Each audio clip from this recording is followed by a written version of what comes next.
देखते हैं अंकगणित की आधारभूत प्रमेय। इस प्रमेय के अंतर्गत हम किसी भी भाज्य संख्या को उसके अभाज्य गुणनखंडों के रूप में लिखते हैं, ठीक है ना।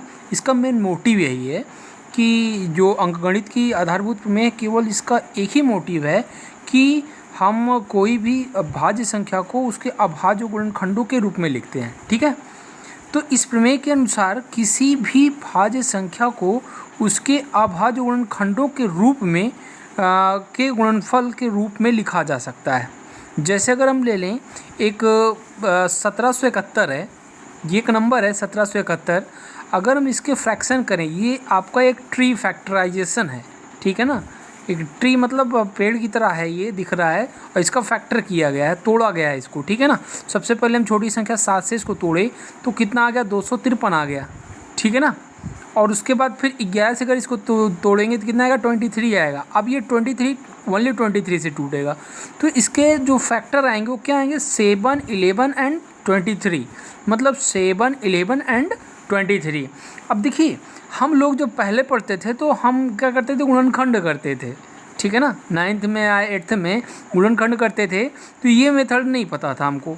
हम ये जानते थे कि ऐसे इसको लिख के जैसे ये लिखा है 1771, तो इसका फैक्टराइजेशन सबसे छोटी संख्या से पहले काटते थे, उसके बाद फिर जैसे जैसे काटता जाता था उससे बड़ी संख्या से, उससे बड़ी संख्या से, तो ये फैक्टराइजेशन, ये दोनों एक ही चीज़ है, ये दोनों एक ही चीज़ है, कोई चेंजिंग नहीं है इसमें, ठीक है ना।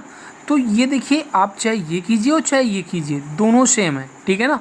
और दोनों ही अभाज्य गुणनखंड है, ठीक है ना। इसको अभाज्य गुणनखंड क्यों कहा जाता है, क्योंकि जो आपका भाज्य संख्या होती है, जैसे इसमें 1771 है, इसको हम जब तोड़ते हैं तो वो जिस संख्या से तोड़ते हैं वो संख्या अभाज्य संख्या होती है।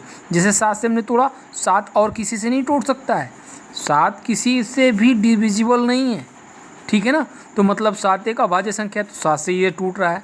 तो मतलब जो भी संख्याएं आती हैं ये अभाज्य गुणनखंड क्यों कहते हैं, क्योंकि 7, 11, 23, 7 से टूटा, 11 से टूटा, 23 से टूटा, और ये तीनों संख्याएं क्या हैं, अभाज्य हैं, क्योंकि किसी भी संख्या से इसको हम भाग नहीं कर सकते, ठीक है ना।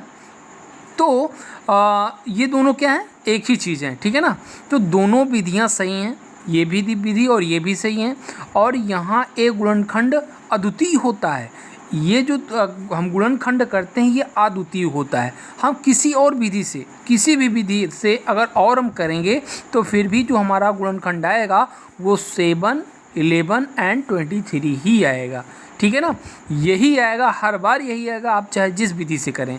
तो मतलब क्या हुआ इसका, अद्वितीय का मतलब ही यही होता है कि किसी भी सवाल को आप चाहे जिस विधि से लगाओ, आंसर एक ही आए, आंसर एक ही आना चाहिए। जैसे इसमें अगर 1771 काम कर रहे हैं और 1771 का जो अभाज्य गुणनखंड आ रहा है वो 7 आ रहा है, 11 आ रहा है, 23 आ रहा है, और आप चाहे जो विद्या लगाइए, चाहे जो विधि लगाइए, ये विधि और कोई विधि हो उसको भी लगाइए, तो फिर भी वही है। अगर आए जैसे 7, 11, 23, 7, 11, 23, तो ये जब एक ही आंसर आता है तो वो क्या होता है, अद्वितीय, मतलब उसके जैसा कोई नहीं आएगा, वही आप चाहे जो भी विधि लगाइए, तो उसे कहते हैं अद्वितीय, ठीक है ना।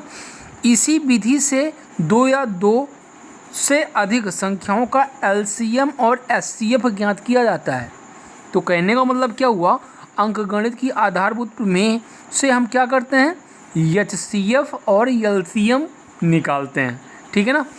जैसे अब मान लीजिए एक एग्जाम्पल है, 6 और 20 का अभाज्य गुणनखंड विधि से एचसीएफ और एलसीएम निकालना है, ज्ञात करना है। तो 6 का अभाज्य गुणनखंड क्या हो जाएगा, 2, 3, ठीक है ना, 3 दूनी 6, 20 का करेंगे तो 2 दूनी 4, 5 6, 20। अब देखिए एचसीएफ निकालना है, 6 और 20 का एचसीएफ कितना आएगा, 2। क्यों, क्योंकि एचसीएफ में क्या होता है, दोनों अभाज्य गुणनखंडों में जो भी अभाज्य संख्याएं मैच करती हैं केवल उन्हीं को लिखा जाता है, वो आपका क्या होता है, एचसीएफ होता है। देखिए इसमें 2 है, इसमें 2 है, इसलिए लिख लिया, इसमें 3 है, इसमें नहीं है ना, तो नहीं लिखेंगे।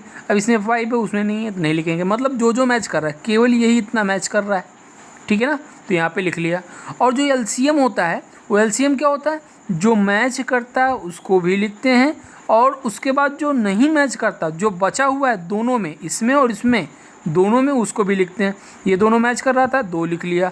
देखिए अब यहाँ पे ये वाला भी 2 है ना, ये मैच नहीं किया था दूसरा वाला 2, तो फिर उसको भी लिखना पड़ेगा। 3 भी था, 3 को भी लिख लिया, 5 था, 5 को भी लिख लिया, और कोई संख्या छूट ही नहीं रही है। अब सबका मल्टीप्लाई कर दो तो ये आपका 60 आ गया क्या, LCM। ठीक है।